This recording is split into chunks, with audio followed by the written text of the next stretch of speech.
ও বন্ধুগণ, সেই জন্য আপনাদের কাছে আল্লাহর কোরআন থেকে আর একটা আয়াতের কথা বলে এই কথা শেষ করব, নির্ধারিত সময় বলে ইনশাআল্লাহ বলেন।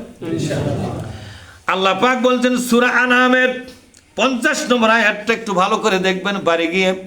কুল, হে নবী বলে দিন, লা আকুলু লাকুম ইনদি খাযাইনুল্লাহ, হে নবী বলে দিন আল্লাহর কোনো খাজা আমার কাছে নাই।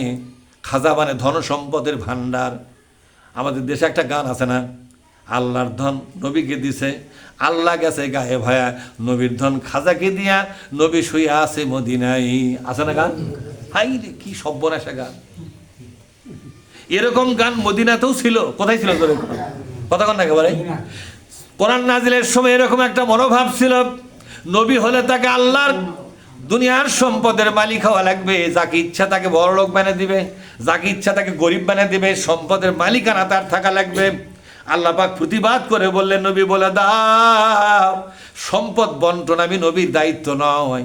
নবী মাথা হাত বুলে দিবে, লোকটা বড়লোক হয়ে গেল, আর একজনের দিকে তাকাবে, লোকটা গরিব হয়ে গেল। এগুলো তামসা করার জন্য নবী নাজেল হয় নাই। সুবহানাল্লাহ বলে। হে নবী বলে দিন, লা আকুলু লাকুম, আমি তোমাদেরকে এই কথা বলবো না, ইনদি খাযাইনুল্লাহ, আমার কাছে আল্লাহর কোনো সম্পদের পুঞ্জি ভান্ডার আছে এটা বলবো না। ওয়ালা আলামুল গায়বা, আমি এ কথা কোনোদিন বলবো না আমি গায়েব জানি। অনেক লোক বলে না আমার নবী গায়েব জানে, বলে কিনা জোরে কর। আল্লাহ পাক বললেন, নবী বলে দাও, এই মদিনার আর মক্কার আর সৌদির মানুষেরা বলে তুমি নবী হলে তোমাকে গায়েব জানতে হবে।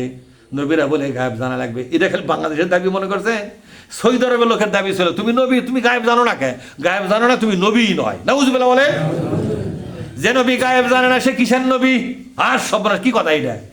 নবী হওয়ার জন্য গায়েব জানা বলে শর্ত। আল্লাহ পাক বলে নবী বলে দাও, ওয়ালা আলামু, বলে ওয়ালা আলামু ওয়ালা আলামুল গায়বা, আমি গায়েব সম্পর্কে কিচ্ছু জানি না। গায়েবের বিষয় যতটুকু আমাকে জানানো হয় তার বাইরে আর কিছুই জানি না। তাহলে আমি কেমন করে নিজে জানলাম? আমাকে যতটুকু জানানো হয় ততটুকুই, তার বাইরে কিচ্ছু জানি না। আর এগুলো আমার কাজও নয়, এগুলো শর্ত। নবী হওয়ার জন্য এগুলো শর্ত, এগুলো শর্ত নয়। ওয়ালা আলামুল গায়বা, আমি গায়েব সম্পর্কে কিচ্ছু জানি না। ওয়ালা আকুলু লাকুম ইন্নী মালাক, এ কথাও বলবো না আমি ফেরেশতাদের মধ্যে একজন। ফেরেশতারা নূরের তৈরি, আমিও ফেরেশতাদের মতো নূরের তৈরি, এই কথা বলবো না। আমি তোমাদের মতোই, আনা বাশারুম মিসলুকুম, তোমরা যে মায়ের পেট থেকে হসো আমিও মায়ের পেট থেকেই। তোমাদের বাবা আছে, আমারও বাবা আছে। তোমাদের দাদা আছে রে, আমাদেরও দাদা আছে। তোমাদের নানা আছে, আমার নানা নানি সব আছে, জ্ঞাতি গোষ্ঠী আছে। তোমাদের মতোই একই সিলসিলায় দুনিয়াতে আমি এসেছি মানব রূপে। কি রূপে জোরে কর?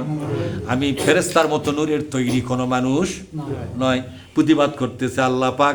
এই প্রতিবাদটা নবীকে ঘোষণা দিতে বলেছেন। নবী শূন্য দুনিয়ায়, আজকে কোরআন এখনো আছে, এখনো এই ঘোষণাই দেওয়া হচ্ছে। কথা ঠিক না? এর বাংলা দ্বারা বলছেন, আমি কি শোনব, ইন আত্তাবিউ ইল্লা মা ইউহা ইলাইয়া, কোন আল্লাহু আকবার। আমি এমন নবী, দুনিয়ার কোন নেতা নেত্রীর কথা মানি না, কোন মানুষের বিধান আমি মানি না, মানুষের তৈরি করা কোনো মতবাদ আমি মানি না, মানুষের তৈরি করা কোনো শাসন ব্যবস্থা মানি না, মানুষের তৈরি করা কোনো গঠনতন্ত্র এবং সংবিধান মানি না। আমি মানি আল্লাহ আরশে আজিম থেকে, লাউহে মাহফুজ থেকে যে কিতাব নাজিল করেছে, এই কিতাব ছাড়া মানুষের বানানো কোনো বিধান আমি মানি না। শুধু তাই নয়, আমার যারা উম্মত হবে এই দুনিয়ায়, যারা লা ইলাহা ইল্লাল্লাহ মুহাম্মাদুর রাসূলুল্লাহ বলে আমার উম্মত হবে, তাদের দায়িত্ব দুনিয়ার কোনো মানুষের আইন না মানিয়া আল্লাহর আইন মেনে চলা।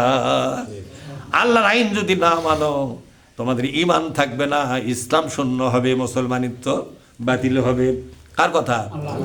আল্লাহ পাক বলছেন, নবী বলে দেন, ওল হে নবী আরেকটা ঘোষণা দেন। এটা ওই একই আয়াতের দুটা ঘোষণা। কয়টা ঘোষণা?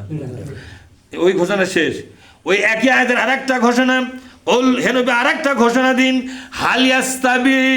হালিয়াস্তাবিল আমা ওয়াল বাসির, যাদের চোখ আছে, অর্থাৎ যারা কোরআনের কথাগুলো জেনে নিয়া যাদের চক্ষু খুলে গেছে, আর যারা কোরআনের কথা শুনলো না, বুঝলো না, যাদের চক্ষু কোরআনের ব্যাপারে অন্ধ হয়ে গেছে, কি হয়ে গেছে?